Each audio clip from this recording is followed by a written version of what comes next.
Ukraine, the radicals are demanding to strike at the new churches built by the communities of the UOC instead of those seized by the OCUP. Настав час, аби українців завдали чергових ударів по церкві Московського патріархату і по їхніх фінансово-економічних потугах. Не виключено, що можемо вдаватися й до якихось радикальних мір. І будемо тоді працювати по-своєму. Якщо не буде реакції, то ми будемо змушені міняти методи впливу на конкретних ворогів. In Lviv and Ternopil, the leadership of the right sector is holding actions against the owner of the BRSM petrol station network, Andriy Biba, claiming that he is a criminal because he finances the construction of churches for the communities of the Ukrainian Orthodox Church. Відбулося, значить, пікетування заправки БРСМ, власники котрої безпосередньо причетні до фінансування будівництва храмів Московського патріархату, агентів впливу, власне, які є п'ятою колоною, власне, Москви в Україні. Він займається антиукраїнським фінансуванням. Це колаборант. So, what is the right sector unhappy with?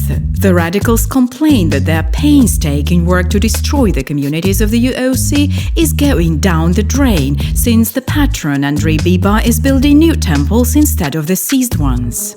Зокрема, Бібою було фінансовано будівництво нових церков в громадах, які перейшли до Православної церкви України. Села Кути, Башуки, Людвище, Гніздичне – це, власне, ті населені пункти, в яких правий сектор допомагав громадам покинути це лоно московської окупаційної структури РПЦ. In a similar manner, Lobaychuk helped the communities to leave their church in the village of Katerynivka, where he led the seizure. One can see how voluntarily and prayerfully this happened. The deputy head of the Right Sector Party says directly that the constructions of new UOC churches is a matter of the wounded pride of his organization. Для нас, для правого сектору, це є питання дуже принципове, тому що ми дуже багато зусиль приклали для того, щоб кожну з тих громад вирвати з впливу московської п'ятої колони. Близько 50 громад в тій чи іншій мірі отримували нашу допомогу в протистоянні з церквою окупанта. І тут з'являється той, хто цю всю історію псує. The radicals even openly lie that Andriy Biba built churches where there are no UOC communities at all. Тут з'являється Андрій Біба і фінансує, власне, будівництво храмів в тих селах, де громади Московського патріархату не залишилося. Ми говоримо про села, які повним складом переходили до ПЦУ. What can be said about all this? If there are no communities, then what are these hundreds and thousands of people who come to services in the rebuilt temples?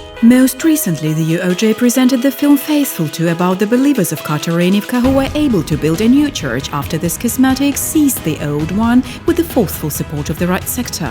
A little earlier, a film about Bashuki was released where the situation is identical. The radicals helped the schismatics to seize the UOC temple, but the community managed to build a new one in a few years. Moreover, the number of such examples where a church, after having been seized from a community, was replaced by a new one has long gone into dozens. Only Andriy Biba alone took part in the construction of more than 50 such temples. Besides, there is also Favor Foundation, other patrons. There are cases when the community independently raises funds for the constructions of a new temple. That's not even the point. Let's approach the situation from the point of view of a patriot.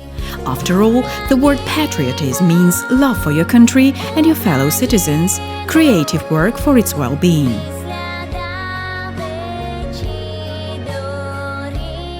Nearly 150 temples were seized by force from the UOC. All this happened in villages where everyone knows each other. Each seizure is a conflict, enmity, and hatred between acquaintances, neighbors, and even relatives. But believers who have suffered from church raiding are, first of all, Christians, who by definition cannot live in a state of enmity. They strive for peace and love and therefore yield to the raiders the temple where they prayed all their lives and built a new one for themselves. It would seem that the conflict is over. Peace and understanding can reign in society again.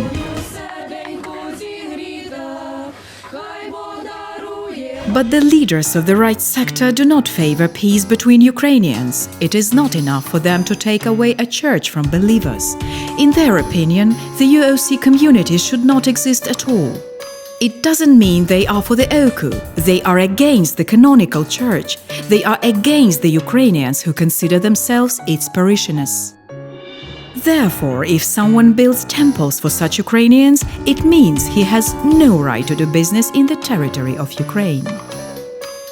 Власне, такі люди і їхні мережі, взагалі там суб'єкти підприємницької діяльності не можуть здійснювати свою діяльність тут у нас на мирній території. Ми повинні привертати постійну увагу до всіх тих, хто здійснює свій оцей злочинний вплив на українські серця, на українські уми. In other words, members of the right sector hence promote an ideology where there is a titular nation to which they attribute themselves, and there are non-citizens in the person of the believers of the UOC and all those who assist them. The latter in this case is Andrei Biba. But should this be the activity of real patriots? Do we see love and benefit in the actions of the right sector? Let's just compare what the activities of the main fighter against the church from the right sector, patriot Vasily Labaychuk, and unpatriot Andrei Biba bring to the country. Well, Vasily Labaychuk became notorious when he led the seizure of the Ternopil regional state administration during the Euromaidan. Having honed his skills there, Labaychuk has coordinated the seizures of dozens of UOC temples since 2014. Such seizures entailed conflicts, enmity, and hatred in the villages affected. Andrei Biba, in turn, built 50 new churches in these villages. What does this mean for Ukrainian society? That the conflict has been resolved, that people in the villages can again live, if not in love, then at least in peace with each other. These are the words of the UOC parishioners in Kuti village after the constructions of a new church. Дуже навіть раді, що построїли своїми силами. О, я так собі думаю, правильно думаєте, не дали розгулятися распрям. Не дали все. Відступилися, зробили собі храм, і хай нас не зачіпає, ніхто й ми нікого не зачіпати. Labaychuk says that the state exists on the taxes paid to it, and therefore it is obliged to listen to the right sector. Повірте мені, нам вистачить сил і засобів донести до тих державних органів, які живуть за наші з вами податки, що вони мають реагувати на це. The remark is fair, but let's see how many taxes patriot Labaychuk has paid to the treasury.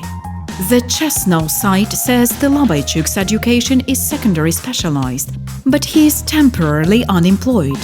The declaration states that his activities in the right sector are not paid. Where Labaychuk earns money to pay taxes for the development of the Ukrainian state remains a mystery. At the same time, the bad guy Andrei Biba has created several thousand workplaces at the BRSM and pays tens of millions of hryvnias in taxes annually to the treasury. In addition to the fact that Biba built a lot of temples of the UOC, he also supports the students of the Small Academy of Sciences of Ukraine and finances youth regattas in Kherson as well as Ukrainian weightlifting championships. Besides, he sponsors a center for social and psychological rehabilitation of children in Uman, Berdychev Special Boarding School, Krasnosilka Orphanage Boarding School in the Odessa region. Furthermore, during the pandemic, Biba refueled ambulances for free. Nevertheless, Labaychuk is believed to be a patriot, while Biba is not. And the most important thing, should we take threats uttered by the right sector seriously? Настав час, аби українці завдали чергових ударів по церкві Московського патріархату. Не виключено, що можемо вдаватися й до якихось радикальних мір. І будемо тоді працювати по-своєму. In 2014, an explosion occurred at a BRSM gas station in Pereyaslav. Biba is confident that it was a terrorist attack to convince him to give up part of his business. We have found two craters and the Trotter remains. After that, 5 more gas stations were blown up, followed by another 5 gas stations stations in less than 6 months, which were blown up too. More precisely, 2 were saved. In one case, it did not work by accident, but in another case, there was 1 kilogram, 200 grams of trotyl. I'm not making it up. If I'm not mistaken, there are 35 grams in a grenade, so this is more than 30 grenades. Sappers arrived, sorted everything out, and drew up an act. The blast would have been within a radius of 500 meters. Of course, nothing indicates that the right sector could have anything to do with this. But in modern Ukraine, awash with weapons, the threat of a terrorist attack is far from a fanciful outlook. Even if the leadership of the right sector does not give its soldiers the command to attack churches, someone who has weapons at home may well believe the words of the radicals that the churches of the UOC are hostile centers and begin to act independently. In any case, calls for actions against the Ukrainian Orthodox Church do not fit into Ukrainian legislation in any way, and law enforcement officers must respond to them. Yet, the right sector is a special caste in Ukraine. Therefore, the question of our government's response remains open.